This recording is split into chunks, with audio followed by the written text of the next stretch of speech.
Solifi, all senior officers of Forest Department, all range highlight the importance of conservation of natural resources. We recognize the importance of natural heritage and also the challenges and actions of the society also. We have developed a documentary.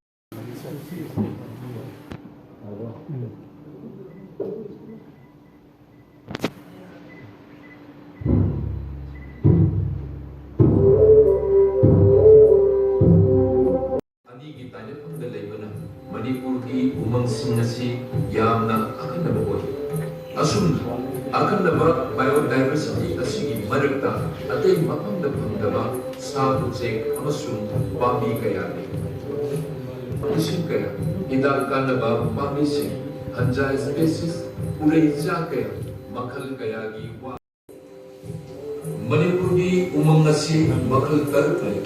Makoy ni barakta makal macha haybadi. Sabtai tarale importance amane masidalate ningthiraba sirui ilishu Manipur ge sirui sisam sabi sirui danate juko lili pasung juko pheri hajabana ayeng masingbu pukning puhali ningthiraba ure haibadi orchid kaya nasu. The future of wildlife is in our hands. In Asiga, Indian Constitution minimum article 48 London 51 Sikap dan Singapura sebab tak boleh barang amal lebih dahulu London masih lagi di haula sampai London di online sahab sih. Division lagi baik ke arah kita na ke makha lagi forest guard sih. Kalau kita untuk beri nasi no beri no highway posi atau urus kita semua tahu nama baik pun siapa nak tuan betul nak. Aku di dalam posi bazar mana dah belum sahaja haji. Mesti itu moi mana tertara amu kalau kan aku miu moi siapa sih moi posi lagi hekta. Kalau moi kan tahu ini foto posi mau pergi demoralize tahu foto. Atau di foto tahu dah bahaya dah aku altogether 150 guns already procured. Out of which we have 100. Out of the 149. We are going to distribute now. Natra, other period, other Luna. According to see, like another 49 like horrible noise to train the Raka that we period to go. See the Natra, I could be taking around my Bahmana. I could be starting to go on a minister, I could be a kind of press department, proceeds the Tangani Bats and JC Shoes Mamji. They never can that all the staff hanging on the Raka forest, but enough. Hingakanda, Hinanba, the forest can buy a quick down, which you have done. Orang mereka yang nasi kuih dia forging atau kemudian nak kuih forest kaki, kualiba, highway nasi yang stres tahu ni, asal tu like tahu ni itu bisnis tapi bisa dari Roy atau Roy macam mana tahu tu Roy tak zaman lagi yang Roy macam dah ini bersih mah. Atau Roy mana nasi kuih press media ada ini beri kuih apel tahu ni, ini beri nanti nak kuih nasi kawan-kawan ba kuih nature atau kuih lagi ni, kuih pun nak mesti sansar dah pun nak kuih nak apa ni. Ekonomi lagi pun macam tu suku le kami saham cek le kami boleh le kami boleh lakukan macam tu.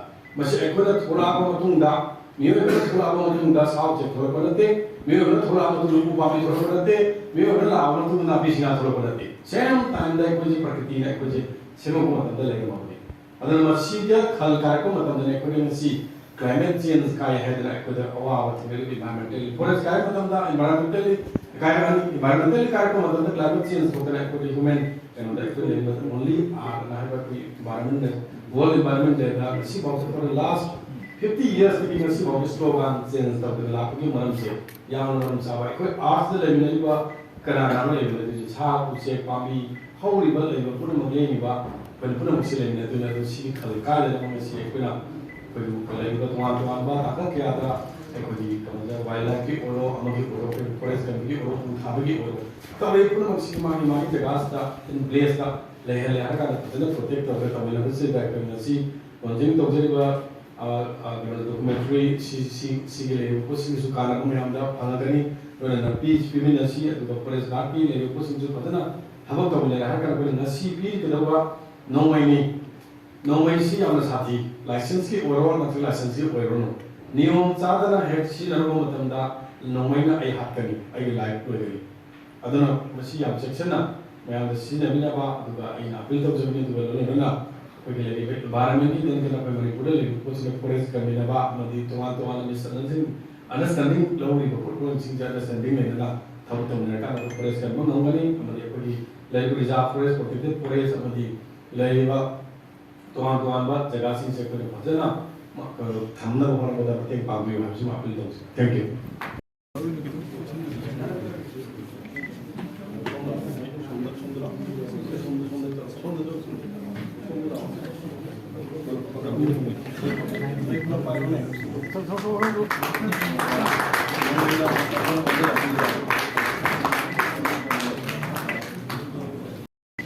Nang itu kaya hantu, jangan keren.